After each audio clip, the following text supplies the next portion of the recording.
มื่อคืนฝันว่าจังไดก็ความฝันว่าได้เห็นพระใครเนี่ยมาฝันว่าไปซื้อเอา50อ๋อฝันว่าเมื่อเขาคนบอกกันที่แล้วมันก็ลุกขึ้นมันก็อุ้มบาตรอืมรดน้ำมนต์ให้ยาย อ๋อแล้วก็มาของว่าจังเทืออ๋ออยากจะนั่งไหวคนหนึงสิล่ะครับแล้วก็กดติดตามที่สำคัญเลยครับต้องกดติดตามไว้ก่อนกดตรงสีแดงๆเลยครับสวัสดีครับคุณผู้ชมคนสุรินทร์ทีวีนะครับวันนี้เดินทางมาหายายวานคนฝันแม่นนะครับงวดนี้ยายวานจะฝันได้เลขอะไรเนาะบอกว่าฝันแล้วนะครับผมก็เลยมาตามให้กับ FC ให้กับคุณผู้ชมนะครับว่าจะได้เลขอะไรเดี๋ยวเราเข้าไปติดตามรับชมกันไปเข้าไปหายายวานกันไปกันเลยสวัสดีครับสวัสดีครับยายงามเฮ็ดจะได้ก็คือ คนงามงามงามงาม เนาะ เฮ็ดจังกันนี่ เฮ็ดจะได้กับกูแข่งกระเจี๊ยบ แท่งกระเจี๊ยบ รับจ้างเขา รับ บ่ จ้าง ไม่ เขา คงเจ้าของคงเจ้าของวานบ่ออก อื อ๋อ ม รับจ้างเขาบ่ อันผู้เขาเฮ็ดกระเจี๊ยบน่ะเขาเทมบ่เป็น อ๋อ เขาบ่เคยเฮ็ด เขาบ่เคยเฮ็ด เขาก็เอามาให้เฮ็ดให้ ไอ้นี่คือในมัน ไงมัน เอาอันเปลือกนี่ที่เอาไปตากแม่นบ่ แม่นน่ะ อ๋อเอาต้องเอาในมันออก เอาไหนมันออก อืม แล้วก็แทง ใส่แท่งแบบใด แม่ง แท่งให้เบิ่งในเบิ่งนี่แท่งบ่เป็น ยายวานแทงกระเจี๊ยบ รุ่นน่ะนะ โอ้ง่ายเนาะ เฮ็ดง่ายเนาะเขาทาเนาะ เขาในมันไปเฮ็ดหยังประเทศนี้ ในนี่เอาไว้ปลูกบ่ เฮ็ดพันธุ์อีก ตากเล็บเฮ็ดพันธุ์อีกก็แทงสิแล้วปลูกเขาไว้ก็แล้วเก็บเอา เก็บเอาเก็บเอา ได้ก็ค่อยแกะค่อยเหียนยังสิได้ตอนค่ำ โอ้ เฮ็ดบ่ไหวที่เขาเนาะค่อยวันที่ ปลอบใจผมเบาที่เนี่ยกับคุณสุรินทร์เนี่ย อืม ก็เขามาคิดสิเดียวก็เฮ็ดจะได้เนาะไปเห็นกับบ่ได้ก็กระทั่งมัน ก็สร้าง มันของเฮา แม่นเนาะ คันของเฮามันก็คันสิได้มันก็ฟ้าดินก็ต้านบ่อยู่ดอกคันเป็นของเฮา แม่น เขาก็เอามาให้ จะได้กับ ครั เขา บ อยากได้ก็ของเฮา ถ้าบ่แม่นจะได้ คัน กับ เบิ่ บ่ งได้ แม่น ก็บ่แม่น อืมล่ำให้ฟังหน่อย อย่าไปซีเรียส ใจ มัน เนี่ยอยากฟังล่ำเลขก็บ่ถึง ล่ำแบบใดล่ะ เอาสั้นๆจักหน่อยหนึงเพื่อสิได้มีแห้งสู่ต่อนี่ เฮ็ดจะได้แล้วล่ำแบบใดล่ะ ลองๆเบิ่งคิดว่าจะได้ก็ได้ให้ผมสบายใจ อย่าไปทุกข์มัน โอ้ อย่าไปซีเรียสมัน น้ำมันรถก็บ่มีแล้ว ชีวิตนี้ยังมีหวังอยู่ ชีวิตนี้ยังมีหวัง อาหารคนสุรินทร์บ่มีโต๊ะนั่ง สามมัน หาโต๊ะมาแน่ อืม ผมเอาโต๊ะมาให้คนสุรินทร์นะ ผมก็ยังบ่ได้นี่ โอ้ยก็เอานั่งแนวมาหาโต๊ะก่อน อืม อืม จ้า ก้อนไหนเอาก้อนจักก้อน เอา หนึง ก่อนจังได๋ สั้น ล่ะ ๆเอา อย่าไปซีเรียสกันยังว่า อย่ไปซีเรียสเอาบ่ไหวเลยยายนี่มืดแห้งสิขับรถแล้ว มันเห็นบ่ปรุงจังคานติล่ะ ปงสังขาร เอาปงสังขารจากเครื่องทน เครื่องทอน บ่มีหยัง สังขารร่างกายต้องตายเป็นผี อยู่ในโลกนี้ไม่มีแก่นสารทรัพย์สินเงินทอง เป็นของสถานไม่ใช่ของท่านลูกหลานต้องลา อย่ามัวประมาทโอกาสยังมี อย่าหลงโลกีจะมีปัญหา โลกนี้แท้จริงเป็นสิ่งมายา เป็นสิ่งลวงตาใช้ว่าทีหลัง อืม สังขารร่างกาย โอ้ อยู่ ขอบคุณครับ ไม่กี่ปี นวัดสิ ก็ตายเป็นผีไม่มีความหวัง เกิดแก่เจ็บตายร่างกายผุพัง อืม ทุกวันเดินทางสู่ยังป้องปอน จะห้ามไม่ฟังจะรั้งไม่หยุด เป็นสิ่งสมมุติตามพุทธสอนอำนาจใดๆอย่าไปวิงวอนให้ช่วยเราตอนที่วันสิ้นใจ สังขารเรานี้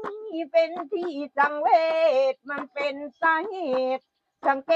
ตเอาไว้ เดี๋ยวร้อนเดี๋ยวหนาวปวดร้าวอะไรหิวอิ่มเกินไป ก็อยู่ไม่นานหนาวก็จะตายร้อนไปก็แย่ลำบากแท้ๆนี่แหละสำคัญต้องกินต้องทายทนไปทั้งวัน ดูหน้าสงสารคิดกันในดี ส สังขารร่างกายล้วนตายเป็นศพถูกแผ่นดินกลบอยู่ในป่าช้าหมูนอนจอนใจตอมใจกายาเป็นเหยื่อนกกาหมูหมาในดงกระดูกเกลื่อนกลาดเสียราดทั่วไปเอ็นเล็กเอ็นใหญ่ไร้จุดประสงค์ต้องถูกทอดทิ้งนอนกลิ้งในดงเป็นป่ารกพงเฝ้าดงกันดานกระทำให้เจ้งจอดแทงตลอดให้จิตนี้ปลอดหลุดรอดสังขารหยุดความกระหายมุ่งไปนิพพานให้เห็นสังขารทั่วกันด้วยเถิดจะได้หยุดเกิดมันไม่ประเสริฐตราบใดยังเกิดอยู่ในสงสารรีบภาวนาเพื่อรักอัตตาพ้นทุกนาทีก็ ลงก่อน ครับ พ้นมายา สำนัก บอกเป็นหยัง ขอบคุณหลายๆครับ ขอบคุณครั เอ้ บ ยเนาะ ใจเล ขอบคุณหลายๆจ้า สาธุสาธุ โอ้ก็ลงไปหรือมัดละละนี่ ลงหนาลงหลัง เขาไป เสีย แล้ เงิ วน หลายเสียเงินหลายลงหลัง เขาแก่เขาเรียกก็ลืมหน้าลืมหลักไปละละเอ้ยว่าเท่าหน้าเท่าหลัง เท่า เท่าแล้ว เท่าแล้วก็เท่านาเท่าหลัง เท่าหน้าเท่าหลัง เท่าบ่ทันแล้วสิเท่าไปไหนอยู่ เที่ยวก็ เป็นจั บ่ งได๋ มีอืม งวดที่แล้วมันหลุดได้ มันหลุดเฮ็ดจะได้ล่ะ งวดนี้ฝันละไปตองงวด โอ้ยก็ย้อนมันหลุดแล้วก็ใช่มาฟันวันที่17วันที่มาตัวดุหลายเถาะว่า อืม ตัวหมด ฝันตองวดด้วยตัวนี้ ฟันวันที่17 โอ้ ฟันว่าผู้ชายนั่นเพิ่นเว้า อืม ขึ้นมันตื่นขึ้นมาตีหนึ่งล่ะ อืม ฟันว่าเลขออก44เพิ่นว่า อืม ลูกเจ้าน่ะ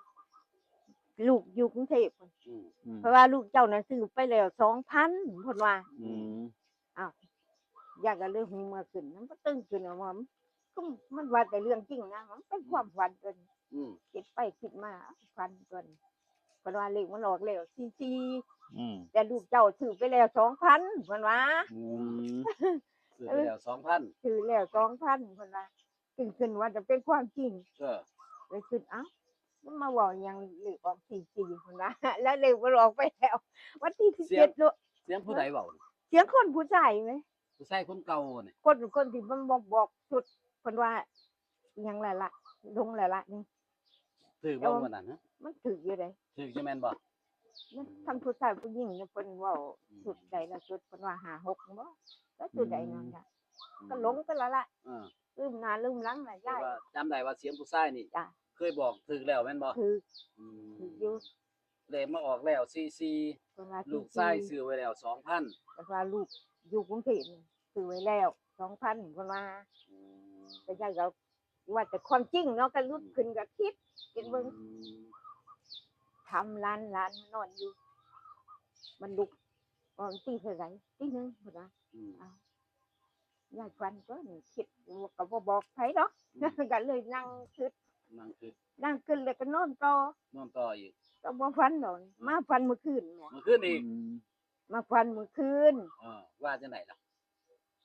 ตื่นขึ้นตีหนึงนะวันนี้ยายเคยสวดมนต์เนาะสวดอันนั้นพุทธคุณธรรมคุณสังฆคุณเขาอายุเจ้าของนั่นนะอายุ70 71กับ72 70กว่ารอบ72รอบ 72ฮอดอายุ71กับ72กับ72กับ73 สวดให้เลยอายุไป เลยไป รอบหนึ่ง จ้ะ อืม มันยายเลยฝันนอนจบแล้วยายนอนฝันที่3ละ อืม ว่าเห็นพระเพนนั่งเพนจ้องยายอยู่เพนจ้องแนมจ้องอยู่เพิ่นว่านี่ไปซื้อเอา50เพิ่นว่าไปซื้อเอา50วันนี้เพิ่นก็อุ้มบาทเพิ่นย่างไปใส่ยายเพิ่นก็ลดน้ำมนต์จิตน้ำมนต์จิตไปเพิ่นก็เคาะหัวยายก็นั่งไหวยืนสิ ครับ เพิ่นก็อันนั้นเว้าคือพระให้พร อืม ญาติโยมมาละ อ่า เพิ่นก็เคาะหัวให้ญาติกับนั่งไหวเพิ่นเพิ่นน่ะไปซื้อเอา50เพิ่นว่า อืม จักว่าลาวจักว่าไทยบ่ฮู้นำฟันก่อนสิแจ้งไหลมันคิดขึ้นโอ้ยมันดิตื่นขึ้นเบ้าต้นเบ้าโต โอ้ คือ ได้ ว่า รถน้ำมัน ได้ สวงเลย มันช่วง จังนั่งคดมีแท่งกระเจี๊ยบนะคิดว่าสิเจ็บแข้งเจ็บขายังคักแล้วอยู่ ซุมือนี่เฮ็ดบ่ได้เด้แนวนี้แม่นบ่ จ้ะ ได้พระเคาะหัวให้มื้อคืนนี่ หัว หายเลย ขึ้นมันเบาแม่มันเบาผิดปกติ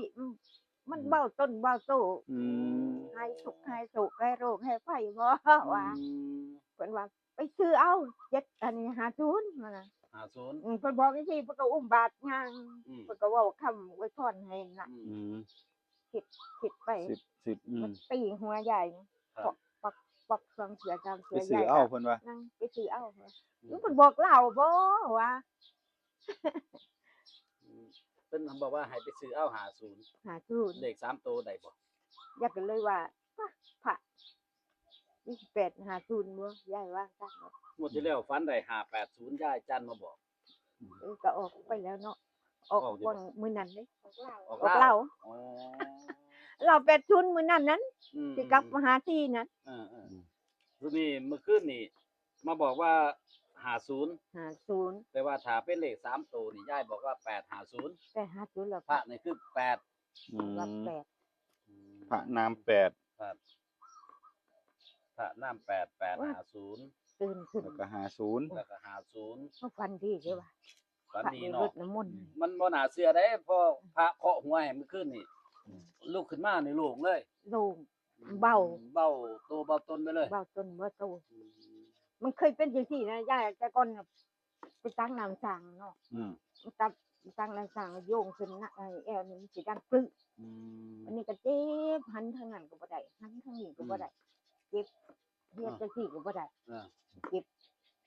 ยายก็มานอนมาฝัน อืม แต่ก่อนมันสิมีคุกตั้งเขาเนาะ อืม มีผู้เฒ่าเนาะเพิ่นว่าให้นั่งคุกให้นั่งในคุกยายก็นั่งในคุกคุกแล้วมันสิหันตุ่มหันมุนยายก็วิ่นอยู่เด็กตกจากคุกตกลงไปนอนเป็นเมฆอยู่นะครับ ผู้เฒ่าน่ะเขาก็เหยียบหลัง อืม หายเลยหายอาการปวด ฝันมื้อคืนบ่ บ่มันลายมือ ก่อนแล้วอ๋อ แต่ลายอันนั้นน่ะ มันคล้ายๆก็วันที่17เลยเนาะ คล้ายๆกับเมื่อคืน ไอ้ขาดกับมือขึ้น อืม นี่เพิ่นว่าเพิ่นลดน้ำมนต์ให้นะมันโล่งแหม อืม หายใจก็สะดวกต้นก็เบาบะมันบ่หนักมันก็คือมันโล่งไปหมดนะ แสดงว่าเลขงวดนี้เข้าที่สัตว์ลงๆ คิดว่าดิ คิดว่า คิดว่าสิ เพิ่นก็ เข้า บอก อยู่ ว่าไปซื้อเอา50บ่นางจัน อืม เพิ่นบอกแล้วเพิ่นก็อุ้มบาทเนาะเพิ่นอุ้มบาทย่างมาใส่ อืม ทีแรกเพิ่นก็สินั่งจ้องอยู่ อืม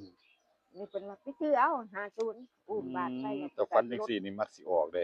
คิดน้ำมนต์แล้วเวลาไปฮอดตัวใหญ่เพิ่นก็เคาะหัวปักปักตามเสือ อืม บอกให้ก็คือเพิ่นลดน้ำมนต์ ไอ้นี่บ่มั่นใจว่าสิไปลาวหรือไปลาวแรงนี่บ่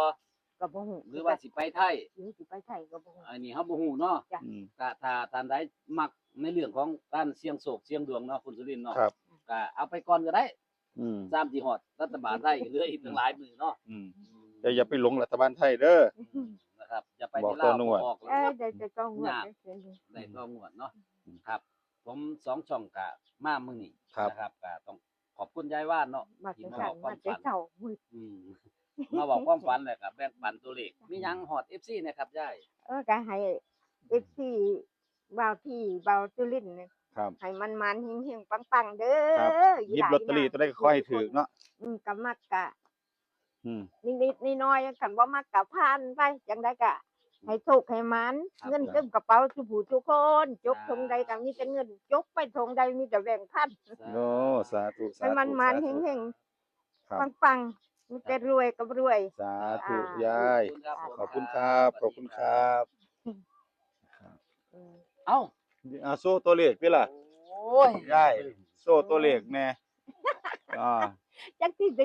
ลืมหน้าลืมห ลื ลัง มหน้าลืมหลังอ่ะ จ้า 40นี่มาจังได ใส่40 โอ้44 44เนี่ยยายฝัน อืม ฝันว่ามีคนผู้ชายเนี่ยเพิ่นบอกเขานาเลขมันออก44น่ะลูกชายเจ้าซื้อไว้ละ2,000เพิ่นว่า ไอ้20ผม 2,000 ตัดจาก 2,000 อ๋อเลยเติมให้ เลยเติมให้เป็น 20นำ เลยเติมให้เป็น ขึ้น 20 วันที่17 เออ ยายฝันวันที่17 เมื่อคืนนี่วันที่ เมื่อคืนวันที่18 เออ ฝันว่าเห็นพระ พระพนังจ้องเนี่ยมันยายอยู่เพิ่นก็เลยว่าไปซื้อเอา อืม 50น่ะเพิ่นว่า อืม วันนี้เพิ่นก็ย่างมาลดน้ำมนต์เพิ่นก็เอาศีลเอาพรให้ยายละเพิ่นก็มาเคาะหัว ครับ พระก็เลยเป็นแปด ยายก็เลยว่าพระ8 อ่า ก็เลย 850 อ๋อ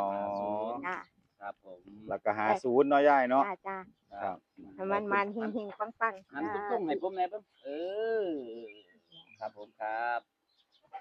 สิไปเล่าเบิ่งมื้อแรงก็ แม่น สิไปเล่ามื้อแรงก็ได้ หาทุน ค ต่อ รับ มันออกดู อืม แล้วว่างวดที่แล้วนะมันจิกหมดเลย แล้วก็กดติดตามที่สำคัญเลยครับ ต้องกดติดตามไว้ก่อน กดตรงสีแดงๆเนยครับ